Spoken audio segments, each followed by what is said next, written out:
Mark chapter 13, please. We're going to look at Mark chapter 13 and Matthew chapter 24. Mark 13 and Matthew chapter 24. We believe in a doctrine called dispensationalism. In other words, we believe in dividing verses to the right group of people and the right time period. Because if you don't do that, then you will combine all the verses together and come up with a major wrong doctrine. Now, one of the heresies that we deny is a post-tribulation rapture for Christians. So let's just put PR here. Post-tribulation rapture for Christians. We deny this doctrine. It's heresy. Yeah, that looks ugly, but who cares? This one is taught by people who delve into like the conspiracy theories and end time, because they have an infatuation to fight and resist the Antichrist in his system. So that's why they insist they will go through the tribulations. So these bunch of people who insist you'll go through the tribulation and the raptures afterwards is Alex Jones, and then you got Stephen Anderson. I almost wrote Satan Anderson. I was going to say Satan Anderson and write Stephen. Okay, so Stephen Anderson. And then Tex Mars, he switched to this issue. And then you got Rasmussen. And then you got another person who actually did debates. It's a famous name. I can't believe that I forgot his name. What's that? Ken Hovind? Hovind is another one, but that's not the guy I was thinking. There was who's long before. He started with the R too, but I forgot. But anyway, people online might know. I'll just put R something. But Rosenthal, that's right, Rosenthal, Marvin Rosenthal. I'm sorry. So he was an old time doing that. So he was big on that. These people believe post-tribulation rapture for Christians. So we deny that. We believe in a pre-tribulation rapture. We believe that this is the church age, and that in the tribulation, we believe that the church will be raptured before then. So this will be the rapture. However, there's another side that we deny, and they teach wrong doctrine.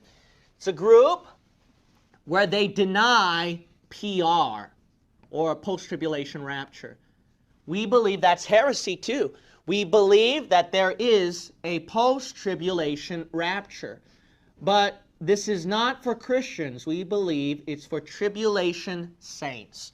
So this is for the church age. This is for the tribulation saints. This group right here that denies it is majority of the Christian churches. So then you got famous pre-tribulation rapture people, Tim LaHaye. Then you also got, let's just put the majority of fundamentalist churches. And I'm telling you, fundamentalist, KJV, Baptist, independent churches, blah, blah, blah. Majority of them deny a post-tribulation rapture, which should be false. There is a post-tribulation rapture. And then this bunch right here, and the majority of Christian churches, so let's just put majority of Christian churches, or evangelical, that probably might be the more accurate term. The majority of the evangelical churches, they believe in pre-tribulation rapture, but they deny a post-tribulation rapture. We believe that's wrong. There is a post-tribulation rapture. Now, I've given many verses proving a pre-tribulation rapture. There are more verses on the pre-tribulation rapture than post-tribulation rapture, to be honest. However, you can't deny the evidence for a post-tribulation rapture for tribulation saints. And again, that's not for Christian saints. Christian saints, they already have their rapture before the tribulation.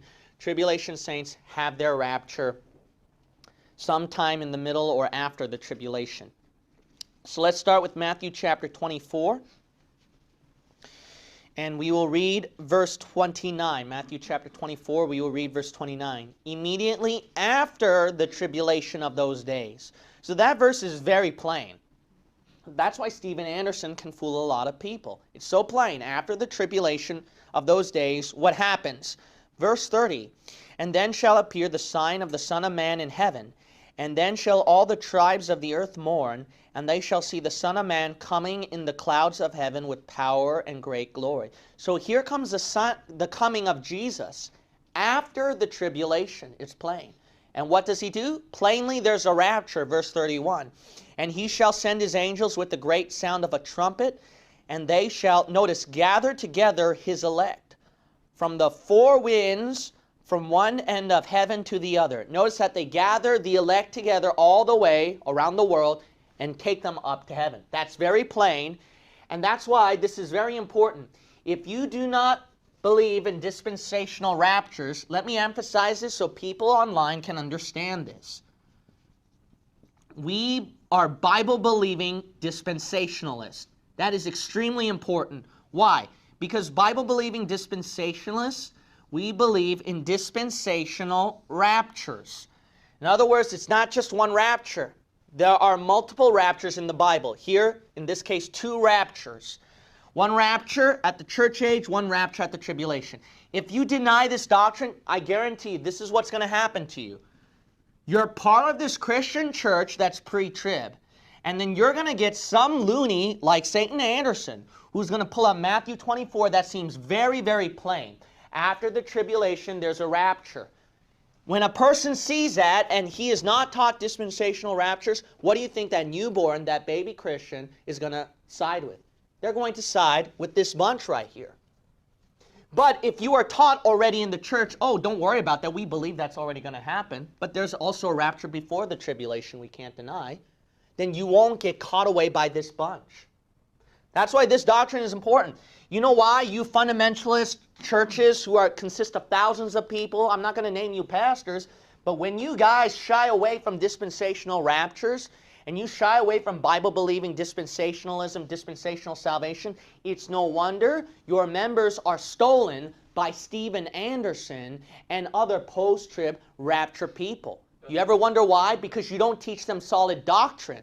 I'm glad I have an agreement right here, because you got to realize this. Because your churches are not giving solid doctrine, everything of dispensationalism. When you don't do that, I guarantee this, we're not just talking about Satan Anderson right there. He's not that popular, famous guy. I'm not going to give him that much credit. He's just one of those goons. There's Jehovah's Witnesses, some Seventh-day Adventists, some Calvinist who knows more Bible than what you're teaching to your church is going to steal that church member if you don't give all the right doctrines of dispensationalism. That's why I make a big deal about dispensationalism. They say I'm splitting hairs. They can say what they want. Doctrine does split hairs, even though I don't intend to. As Paul said, am I therefore your enemy because I tell you the truth? I'm not trying to, but truth automatically makes you an enemy for some strange reason. So this is extremely important. Now, I think someone from the John Ankerberg show, I could be wrong, but then we put John Ankerberg right here. So here's John Anklebum.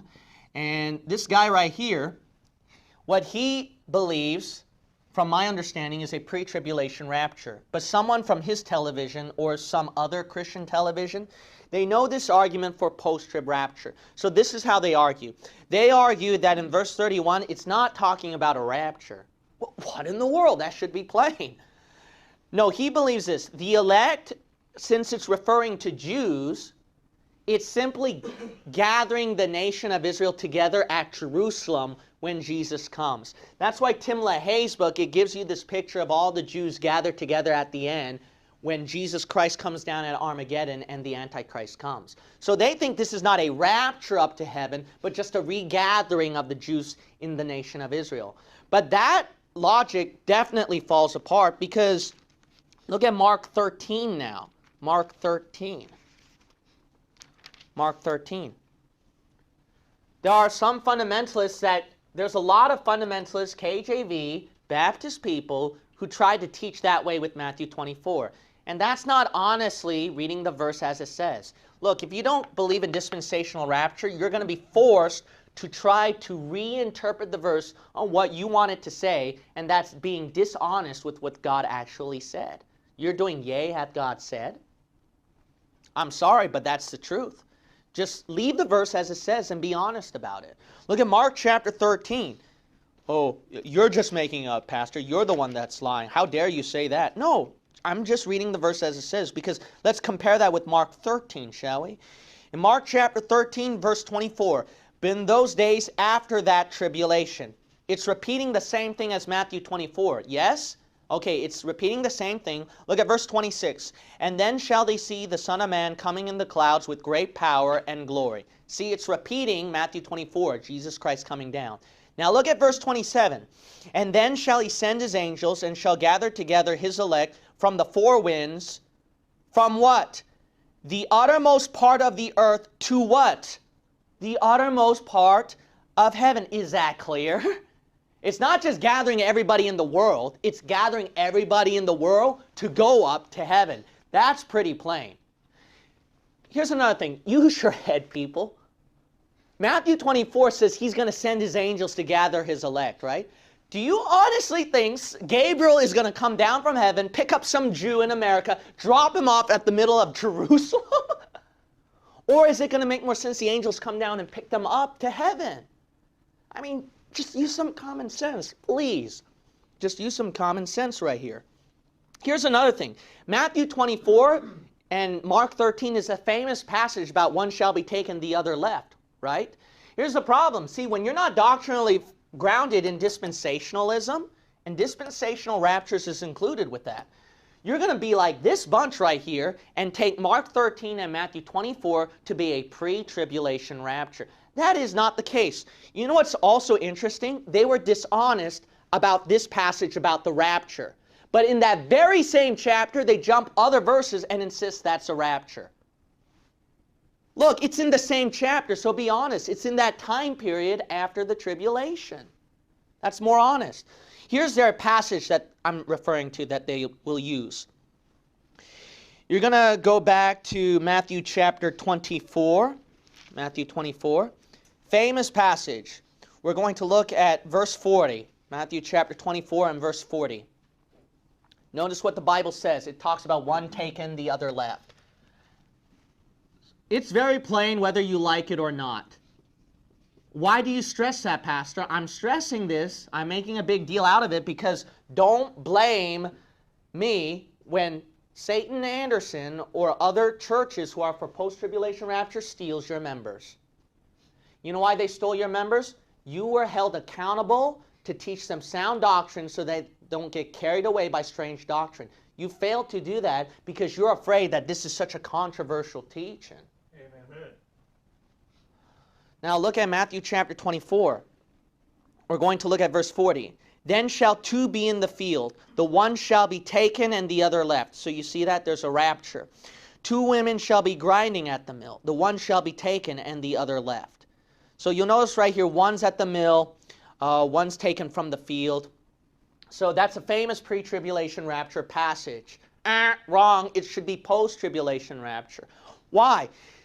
Because it's the same chapter, people. Verse 29 through 31. It's talking about, we read that verse already, right? After the tribulation, Jesus Christ raptures. Look at the dishonesty here. 31, they deny that's a rapture.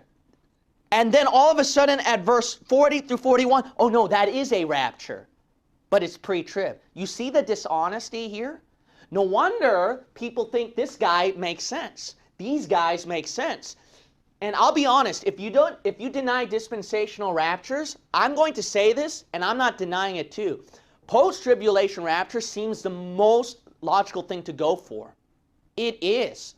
Because it really seems to show there's a group of people going through the tribulation, a group of people that get raptured near sometime at the end. If you read the entire Old Testament, it did talk about some sort of resurrection and rapture after going through the tribulation. I mean, it's filled out everywhere. What are you going to do with that? See? See, here's the thing. These people practically don't know any Bible except Left Behind book, fiction. That's it. These guys know more Bible than them. And yet they're still babies in Bible. These guys know more Bible than them, and these people are full thinking, oh, these guys are Bible believers. These guys know more of the scriptures. They have a lot of verses to prove it. So we're going to go with them. They know a lot of Bible. No, these guys are babies. If you go right here, Bible-believing dispensationalism, we go 10 times more than those people and show you tons of verses. There is one, okay, there are some fundamentalist KJV Baptists who give the ridiculous interpretation that verse 40 and 41, one taken, the other left, is referring to the destruction when the Son of Man cometh. So when Armageddon comes down, one is saved, which is part of the Jews who are regathered. One is saved, the other is destroyed at Armageddon. But look, that is silly, because look at verse 40. Two shall be in where? The same field. One taken, the other left. The saved are not regathered in Israel, and then the leftovers, who are the lost people, are destroyed. That's not how it works. They're in the same place. One is taken, the other is left behind. What is that, if you're honest? It's a rapture. It's not like God is taking, this guy is destroyed at Armageddon, and this guy will be regathered with the nation of Israel. That's not how it works. Another thing, if you look at Luke 17, I believe, it says, two shall be in one bed, one shall be taken, the other left. Are you assuming right here God's going to come down at Armageddon, destroy half of the bed that the other guy's sleeping on, and then when he wakes up, he sees his buddy all annihilated, and he goes, ah, like that? See how silly this interpretation is? But there are good, godly, fundamentalist, KJV Baptists who call themselves Bible believers who actually give some kind of weird interpretations like that. That's why I'm really insisting on this one. You call me splitting hairs, but I'm telling you this because I want us to be honest in reading the verse as it says. Because if we don't do this, I'm telling you, if you don't do this, these guys, no wonder they steal your sheep. It's pretty plain. There is a post-tribulation rapture. Another thing that we will look at is Revelation 14. Revelation 14. There's no doubt there is a post-tribulation rapture. Look at Revelation chapter 14.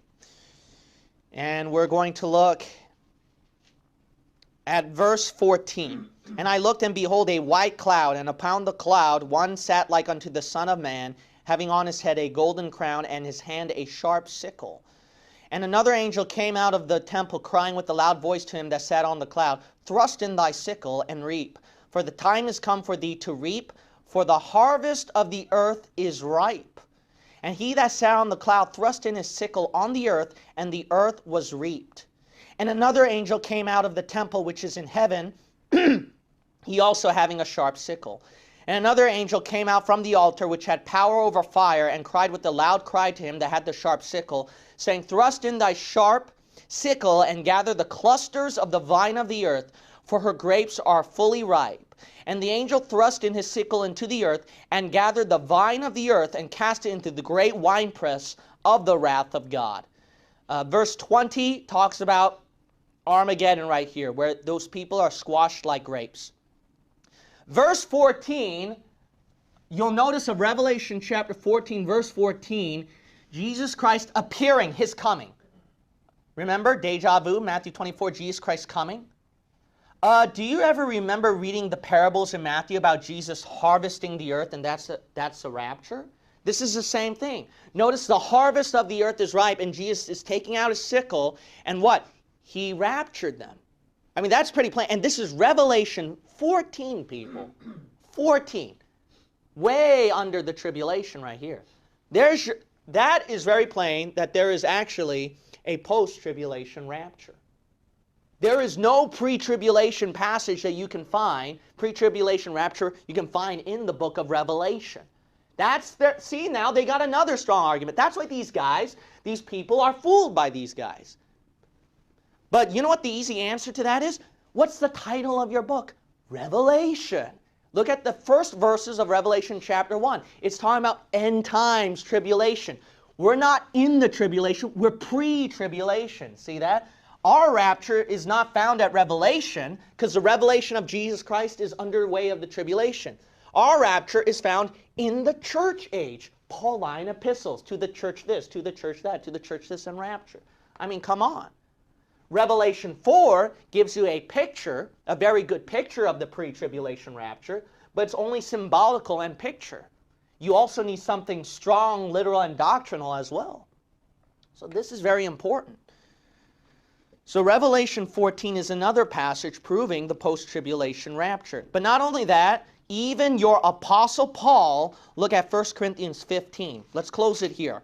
1 Corinthians chapter 15. Even the Apostle Paul, he told you that there would be dispensational raptures. How about that? He told the church that. He realized you, church, are going to have your own rapture, and the people at the end are going to have their own rapture. What is the tribulation called in the Bible? End, right? Or time of the end. That's why Matthew 24, which is about the tribulation, says, he that endureth to the end, the same shall be saved. End. Matthew 24 says, but the end is not yet. So you'll see right here, the end is tribulation. Now look at this. There is a rapture for the end. We will start with verse 21. For since by man came death, by man came also the resurrection of the dead. So there is a resurrection where we're all resurrected and raptured. Now look at verse 21. But every man in his own order. What? Mankind has their own order of this rapture, this resurrection. Keep reading. Christ the first fruits.